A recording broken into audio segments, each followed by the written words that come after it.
నమస్కారం. ప్రపంచ ఆర్థిక వ్యవస్థ ఎటు వెళ్తోంది? రాబోయే 2026 నాటికి మనం మునుపెన్నడూ చూడని ఒక పెద్ద ఆర్థిక సంక్షోభాన్ని చూడబోతున్నామా? ఈనాటి మన విశ్లేషణలో ఫేమస్ ఆథర్ రాబర్ట్ కియోసాకి చేసిన కొన్ని సంచలన అంచనాలను డీకోడ్ చేద్దాం. ఒక సాధారణ ఇన్వెస్టర్గా మనం ఈ పరిస్థితులను ఎలా ఎదుర్కోవాలి? ముఖ్యంగా భౌతిక ఆస్తులు అంటే ఫిజికల్ అసెట్స్ మనల్ని ఎలా కాపాడతాయి అనే విషయాలను తెలుసుకుందాం. పదండి, మొదలు పెడదాం.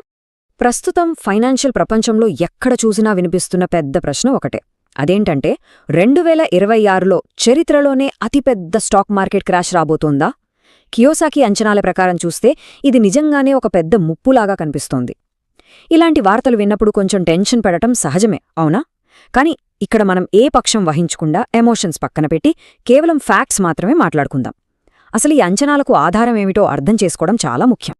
ఈ రోజు మనం కవర్ చేయబోయే ముఖ్యమైన టాపిక్స్ ఏంటో ఒక్కసారి చూద్దాం. 1. 2026 మార్కెట్ క్రాష్ వార్నింగ్. 2. భయాన్ని వాడుకుంటూ సంపద సృష్టించడం. 3. నకిలీ డబ్బు వర్సెస్ నిజమైన ఆస్తులు. 4. సావరెన్ గోల్డ్, సిల్వర్ కొనుగోలు చేయడం. 5. సేఫ్ స్టోరేజ్ మరియు లిక్విడిటీ. చివరగా 6. కొత్త ఇన్వెస్టర్ల కోసం పోర్ట్ఫోలియో బ్యాలెన్స్. విభాగం 1. 2026 మార్కెట్ పతనం హెచ్చరిక. ఇక్కడే అసలు కథం మొదలవుతుంది. అసలు ఈ 2026 మార్కెట్ క్రాష్ అంచనాలకు కారణాలేంటి? ఇక్కడ మనం 4 ప్రధానమైన విషయాలను గమనించాలి. మొదటగా, అమెరికా జాతీయ అప్పు అక్షరాలా $39 ట్రిలియన్. వినడానికే మైండ్ బ్లాక్ అవుతుంది కదా.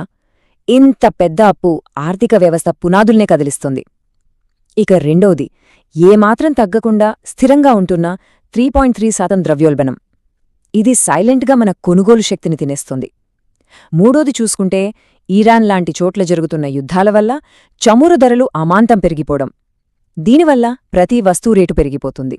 ఇక నాలుగోది, ప్రస్తుతం మార్కెట్లో ఉన్న ఆర్టిఫిషియల్ ఇంటెలిజెన్స్ లేదా ఏఐ స్టాక్ బబుల్.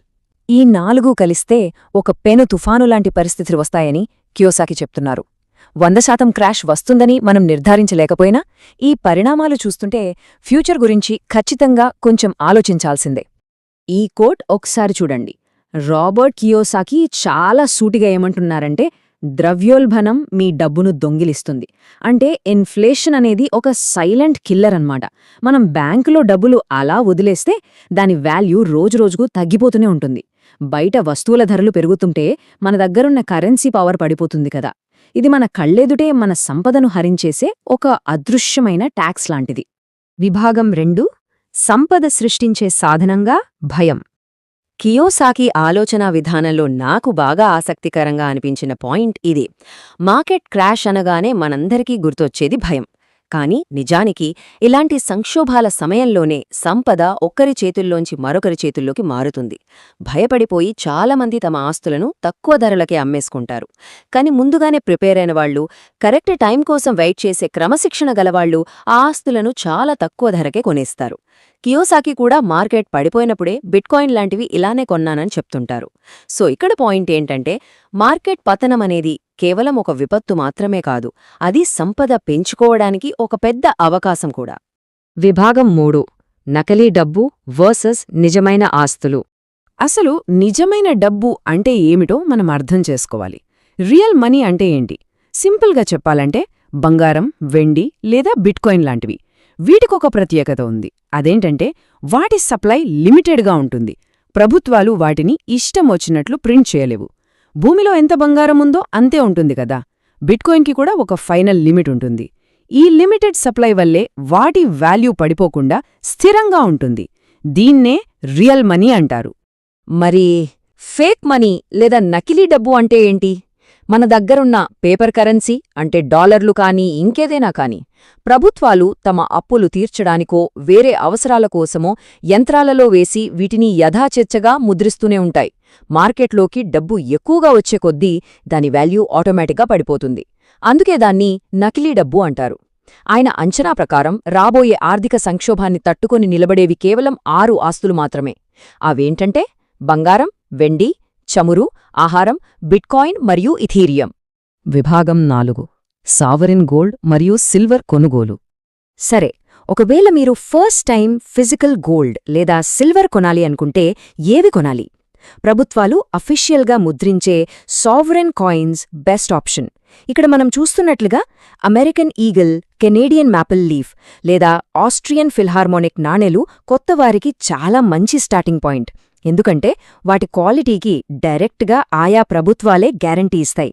24 క్యారెట్ల స్వచ్ఛత ఉండే కెనేడియన్ మాపిల్ లీఫ్ అయినా, కొంచెం రాగి కలిపి గట్టిగా ఉండేలా చేసే 22 క్యారెట్ల అమెరికన్ ఈగిల్ అయినా మీరు ప్రపంచంలో ఎక్కడికి వెళ్ళినా వీటిని ఈజీగా అమ్ముకోవచ్చు. వాటిని ఎవ్వరైనా నమ్మకంగా కొంటారు. విభాగం 5 సురక్షిత నిల్వ మరియు అధిక ద్రవ్యత, అంటే సేఫ్ స్టోరేజ్ అండ్ లిక్విడిటీ.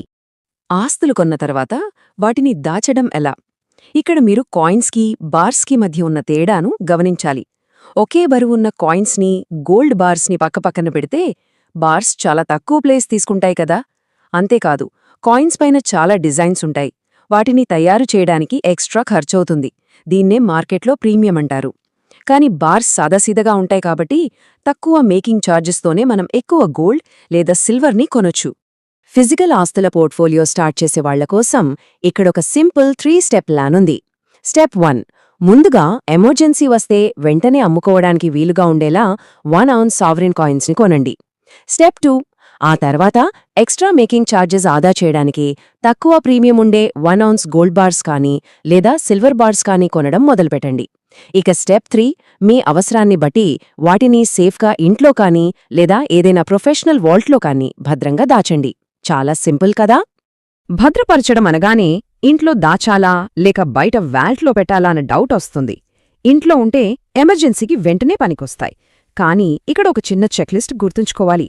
ఆ సేఫ్ ఎవరికీ కనపడకూడదు, దానికి హై సెక్యూరిటీ రేటింగ్ ఉండాలి, ఫైర్ ప్రూఫ్ అయి ఉండాలి, ఇంకా ఎవరూ ఎత్తికెళ్లకుండా నేలకో గోడకో గట్టిగా ఫిక్స్ చేసి ఉండాలి. ఇన్ని చేసినా సరే మీ దగ్గర ఆస్తుల క్వాంటిటీ బాగా పెరిగితే వాటిని ఇంట్లో ఉంచడం చాలా రిస్క్. అప్పుడు 24 అవర్స్ సెక్యూరిటీ, ఇన్సూరెన్స్ ఉండే ప్రొఫెషనల్ వాల్స్ని ఆశ్రయించడమే 100% బెటర్. విభాగం 6 కొత్త పెట్టుబడిదారుల కోసం పోర్ట్ఫోలియో బ్యాలెన్స్. ఇంతసేపు తీవ్రమైన క్రాష్ వార్నింగ్స్ అన్నీ విన్నాం కదా. ఇప్పుడు కొంచెం రియాలిటీ చెక్ చేసుకుందాం. 1971 నుండి 2024 వరకు ఉన్న హిస్టారికల్ డేటా చూస్తే స్టాక్ మార్కెట్ సగటున 10.7% రిటర్న్స్ ఇస్తే బంగారం 7.9% రిటర్న్స్ ఇచ్చింది. దీనర్థమేంటంటే బంగారం అనేది కష్టకాలంలో మనల్ని కాపాడే ఒక స్ట్రాంగ్ షీల్డ్ లాంటిదే కానీ అదే ప్రధాన ఆదాయ వనరు కాదు. లాంగ్ టర్మ్లో మంచి గ్రోత్ రావాలంటే ట్రెడిషనల్ స్టాక్ మార్కెట్లే బెస్ట్ అని డేటా మనకు క్లియర్గా చెప్తోంది. వాస్తవానికి ఏ ఫైనాన్షియల్ ఎక్స్పర్ట్ కూడా మొత్తం డబ్బుని ఒకే చోట పెట్టమని ఎప్పటికీ చెప్పరు. ఈ చార్ట్ చూస్తే మీకు అర్థమవుతుంది. మీ మొత్తం పోర్ట్ఫోలియోలో బంగారం, వెండి లాంటి వాటిని కేవలం 5% నుండి 15% వరకే ఉంచుకోవాలి. మిగతా 85% నుండి 95% డబ్బుని స్టాక్స్, బాండ్స్, రియల్ ఎస్టేట్ లాంటి ట్రెడిషనల్ అసెట్స్లోనే ఇన్వెస్ట్ చేయాలి. ఒకే బుట్టలో గుడ్లన్నీ పెట్టకూడదని మన పెద్దలు ఊరికి అనలేదు కదా. కరెక్ట్ బ్యాలెన్స్ మెయింటైన్ చేయడమే ఎప్పటికైనా సేఫ్. ఇక ముగించే ముందు ఒక్కసారి ఆలోచించండి. ఒకవేళ ప్రభుత్వాలు ఇలాగే ఇష్టమొచ్చినట్లు డబ్బును ప్రింట్ చేస్తూ పోతే మన కరెన్సీ వాల్యూ ఇంకా పడిపోతూనే ఉంటే భవిష్యత్తులో సంపద అనే దానికి అర్థం పూర్తిగా మారిపోతుందా? పేపర్ కరెన్సీ ప్లేస్లో లిమిటెడ్గా ఉండే, నిజమైన వాల్యూ ఉండే గోల్డ్, సిల్వర్, బిట్కాయిన్ లాంటి ఆస్తులే ప్రపంచాన్ని శాసిస్తాయా? ఇది నిజంగా ఆలోచించాల్సిన విషయమే. దీని గురించి మీరేమనుకుంటున్నారో ఒకసారి ఆలోచించండి. మళ్ళీ ఇంకో ఆసక్తికరమైన విశ్లేషణతో కలుద్దాం. బాయ్.